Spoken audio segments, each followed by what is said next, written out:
안녕하십니까. 배담원TV의 배담원입니다. 오늘은 최근에 화두가 되고 있는 우한발 신종 코로나 바이러스 감염에 대하여 살펴보고자 합니다. 중국 우한발 신종 코로나 바이러스 감염이 중국과 세계 곳곳으로 퍼지면서 우리나라에도 확산할 우려를 낳고 있습니다. 국내에서도 우한 폐렴의 4번째 확진 환자가 나오면서 이에 대한 예방법에 관심이 쏠리고 있습니다. 코로나 바이러스는 신종 바이러스이기 때문에 확실한 치료법이 없습니다. 즉, 치료제나 백신이 준비되어 있지 않다는 말인데요. 그래서 예방하는 것이 더욱더 중요합니다. 국내에서는 2009년 신종플루와 2015년 메르스 등 대규모 감염 사태가 있었는데 이때의 교훈과 전문가들의 의견을 종합하여 5가지 예방법을 소개하고자 합니다. 첫째, 손을 자주 씻어라. 신종플루 유행 당시 손 씻기 운동이 벌어져 유행을 줄이는 데 크게 기여했습니다. 그 효과로 유행성 결막염이 70% 줄고 장티푸스 등 수인성 전염병도 30% 감소했다고 합니다. 질병관리본부는 27일 신종 코로나 바이러스 예방 수칙을 내고 평소 비누로 30초 이상 꼼꼼하게 손을 씻어야 한다고 강조했습니다. 올바른 손 씻기는 비누를 이용해 거품 내기, 딱지 끼고 비비기, 손바닥과 손등 문지르기, 손가락 돌려 닦기, 손톱으로 문지르기, 흐르는 물로 헹구기 등을 거쳐야 한다고 발표하였습니다. 둘째, 마스크는 반드시 착용한다. 마스크는 서로를 지켜주는 상생의 징표입니다. 호흡기 감염병은 누구나 가해자 또는 피해자가 될 수 있습니다.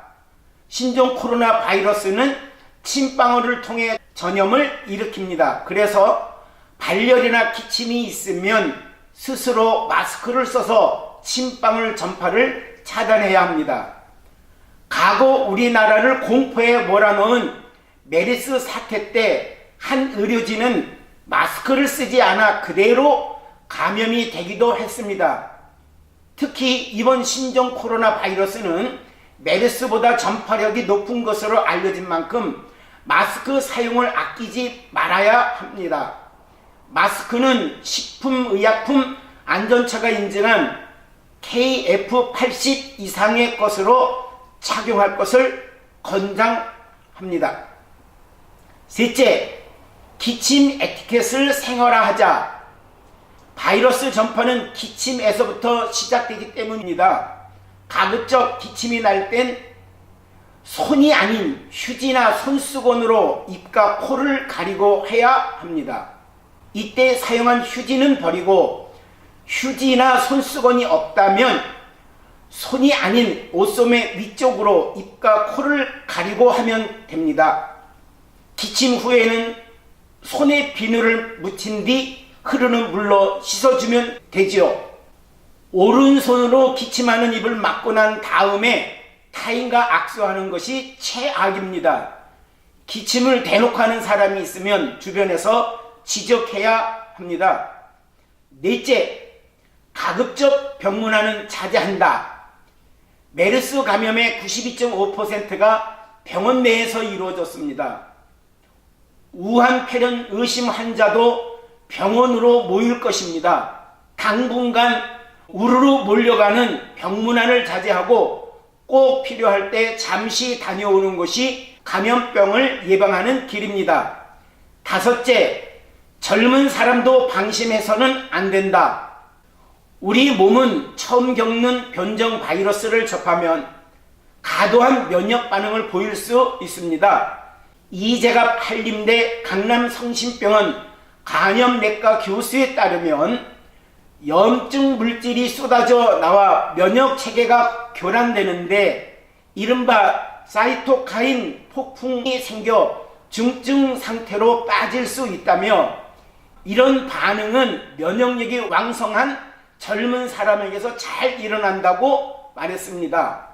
메르스 감염자 186명 중 40대 이하가 70명으로 38%를 차지했습니다. 질병관리본부는 최근 입국 후 증상이 발생되는 사례들은 관할 보건소나 1339 신고를 거쳐 선별진료소가 있는 의료기관에서 진료한 후 격리 조치되고 있다면서 중국 우한시 등 후베이성 방문 이후 발열 또는 호흡기 증상이 발생하면 대외 활동을 최소화하고 보건소나 1339 신고를 거쳐 의료기관을 방문해달라고 강조했습니다. 우한 폐렴 증상은 감기 증상과 비슷합니다.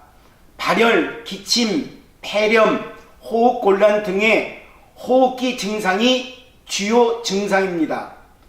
이런 의심 증상이 발생되면 일반 병원으로 가지 말고 1339 신고를 거쳐 전문 의료기관을 방문하시기 바랍니다. 끝까지 시청해 주셔서 감사합니다. 구독과 좋아요는 큰 힘이 됩니다. 감사합니다.